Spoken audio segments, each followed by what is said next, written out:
Assalamualaikum warahmatullahi wabarakatuh. Waalaikumsalam. Selamat siang Ibu. Kami dari kelompok DKI Jakarta akan membawakan beberapa adat istiadat mengenai DKI Jakarta, mulai dari sejarahnya, budayanya, bahasa, makanan, dan seterusnya. Sebelumnya izinkan saya untuk memperkenalkan kelompok saya. Adat saya sendiri Jannah Nawali Bates, Muhammad Hidal Hazmi, Felix Samawati Putri, Heri Maliza, dan juga Gina Nida Amalia. Poin pertama yang akan kami presentasikan mengenai DKI Jakarta adalah kebudayaan DKI Jakarta. Kebudayaan DKI Jakarta memang banyak ragamnya. Yang pertama akan saya bahas adalah suku bangsa di DKI Jakarta. Walaupun memang banyak sekali suku bangsa di DKI Jakarta, tetapi mempunyai mayoritas seperti Jawa, Sunda, Batak, Minang, dan juga Bugis. Melainkan penduduk Nusantara ada juga seperti Arab, India, Portugal, dan juga Tionghoa. Suku bangsa asli DKI Jakarta adalah Betawi. Lalu ada rumah adat DKI Jakarta. Rumah adat DKI Jakarta memang banyak dan juga mempunyai beberapa ciri khas masing-masing. Hari ini saya akan membawakan 3 saja. Yang pertama ada rumah adat Kebaya. Rumah adat Kebaya ini sangat dikenal di DKI Jakarta karena ciri khas atapnya yang berbeda dengan yang lainnya. Ciri khas atapnya itu mempunyai dan berbentuk seperti lipatan kebaya. Lalu juga ada rumah adat Joglo. Rumah adat Joglo ini mempunyai ciri khas atapnya juga berbeda dengan yang lain, berbentuk seperti bujur sangkar. Dan juga rumah adat Panggung. Rumah adat Panggung ini sangat terkenal di DKI Jakarta dan sangat sering dipakai karena dibentuk dengan tujuan agar tidak gampang terkena genangan air seperti banjir dan seterusnya. Lanjut. Pakaian adat DKI Jakarta. Pakaian adat DKI Jakarta memang sangat banyak adatnya, tapi yang akan saya bawakan hari ini merupakan 3 juga. Yaitu pertama ada baju ujung serong. Baju ujung serong ini merupakan baju yang sangat sering dipakai oleh adat-adat Betawi pada upacara adat Betawi. Lalu juga ada baju koko saridah. Baju koko saridah ini merupakan dan seperti berbentuk baju koko lainnya. Cuman hanya bedanya satu, tidak mempunyai motif pada bajunya. Lalu ada selendang. Kalau untuk selendang, yang kami biasanya lebih tahu adalah selendang untuk perempuan, entah diikat di pinggang atau diikat di kepala. Tetapi selendang yang saya maksud ini adalah selendang Betawi yang mayoritas dipakai oleh lelaki, di mana di lehernya dan di bahunya. Kesenian tradisional DKI Jakarta.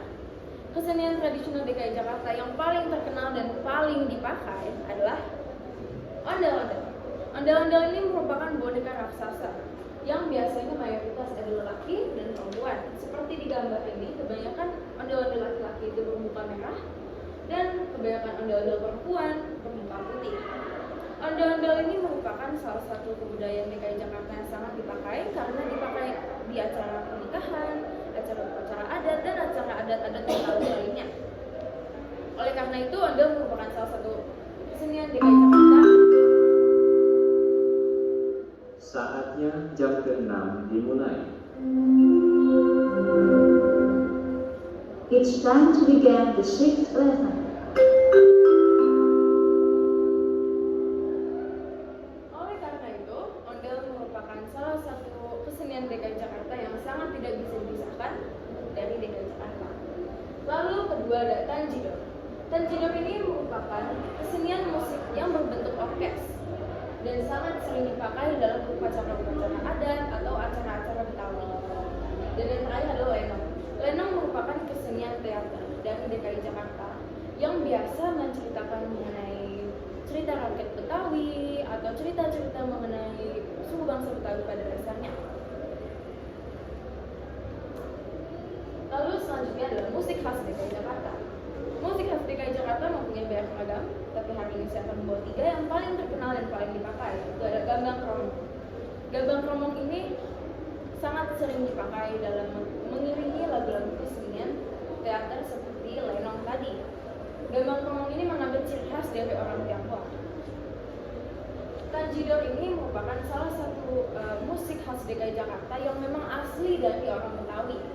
Dan yang terakhir adalah rebana. Rebana ini merupakan sebuah keramik yang bisa dan ini mengambil dari ciri khas orang Arab. Senjata khas DKI Jakarta.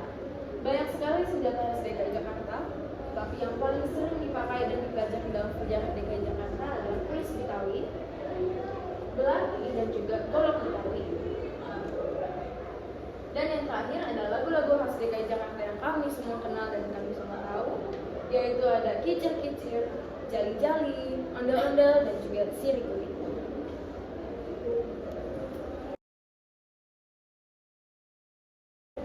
Terima kasih Jana yang sudah menjelaskan tentang budaya-budaya Betawi, dari mulai musik, terus adat istiadat, bahkan sampai sejarahnya juga. Yang saya jelaskan dari hari ini adalah sejarah tentang DKI Jakarta. Nama awal DKI Jakarta asalnya itu dari kota Batavia, yang akhirnya diganti menjadi Betawi, yang menyesuaikan dengan lidah orang masyarakat sekitar, yaitu menjadi ganti Betawi. Suku Betawi adalah suku yang dari pencampuran genetika atau akulturasi budaya yang akhirnya membuat sebuah komunitas besar, yaitu suku Betawi. Tetapi pada abad kedua, Jakarta dan sekitarnya merupakan kerajaan Salakanagara, dan penduduknya adalah yang dikenal sekarang menjadi suku Betawi. Tetapi menurut Kemendikbud pada tahun 2021, suku Betawi adalah suku yang terjadi campuran akulturasi budaya atau dari berbagai bangsa yang menetap di Batavia, yaitu awal nama dari pemerintahan Hindia Belanda, dan akhirnya tercampur akhirnya menjadi suku Betawi. Dan setelah saya akan dilanjutkan dengan pelik, yaitu mengenai makanan khas DKI Jakarta.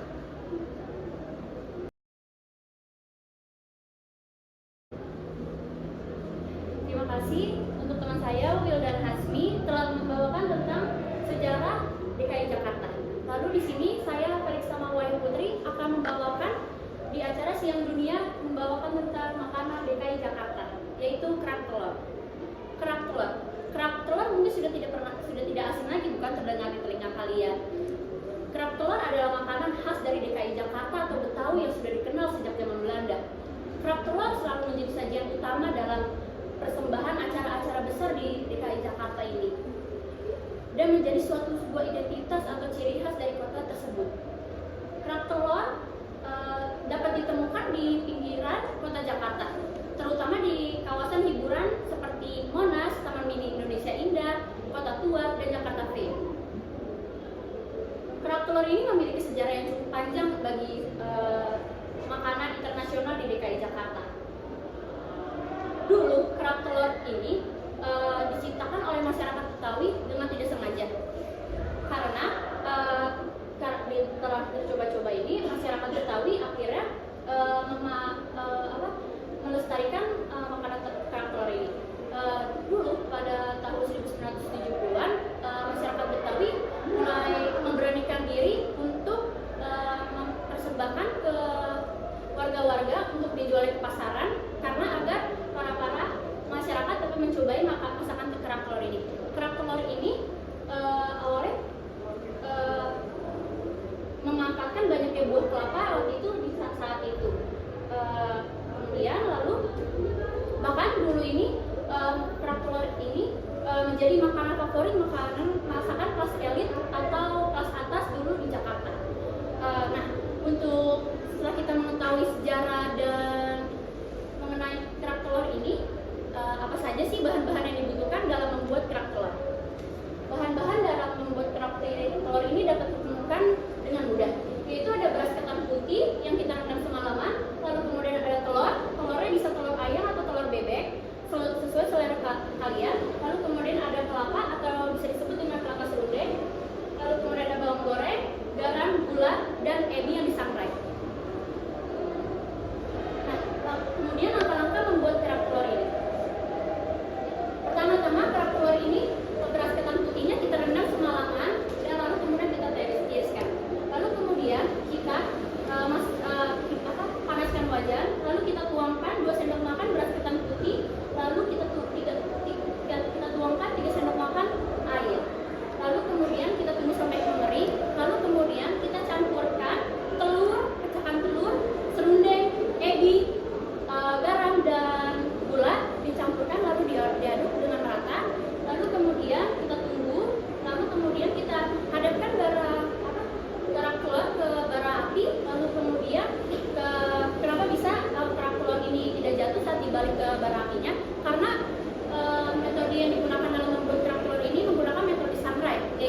kemudian di dalamnya empuk dan lembut saat dimakan. Terima kasih. Kemudian saya serahkan pembahasan selanjutnya untuk teman saya, yaitu Dina, untuk membahas bahasa Indonesia, bahasa DKI Jakarta. Terima kasih. Terima kasih saya sudah menjelaskan.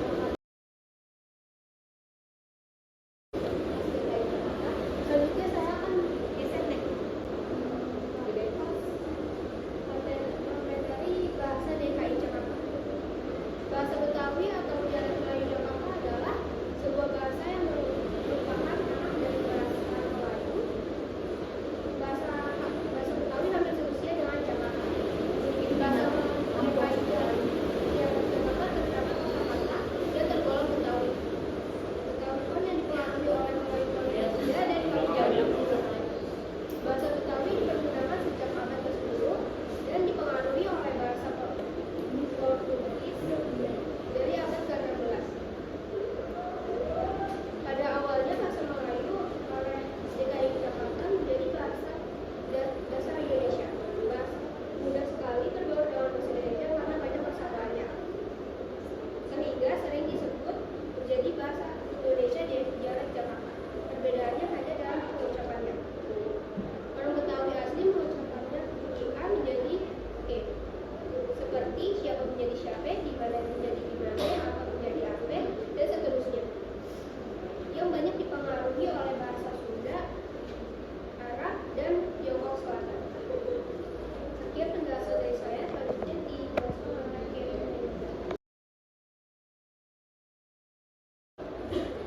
Sudah menjelaskan tentang bahasa Betawi di sini.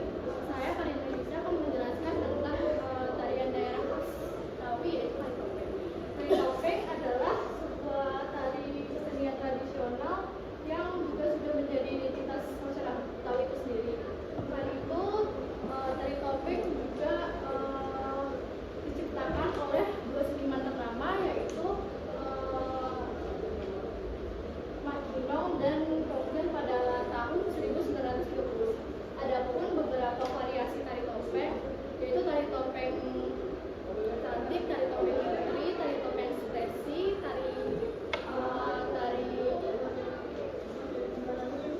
Kang Adi, dan tari Joget. Adapun juga terdapat pola gerakan tari topeng, yaitu mengandalkan ketahanan kakinya. Selain itu, jika ingin menjadi penari topeng, adapun syarat-syarat yang harus dipenuhi, yaitu yang pertama ambyar, yang kedua menari lepas, yang ketiga gundes, dan yang terakhir terdapat properti yang harus dimiliki dalam menari topeng. Sekian dari saya.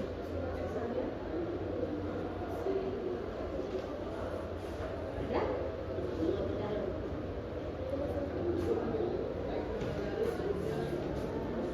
Itu saja presentasi kami mengenai DKI Jakarta dari sejarah, budaya, dan seterusnya. Kurang lebihnya mohon maaf. Wassalamualaikum warahmatullahi wabarakatuh.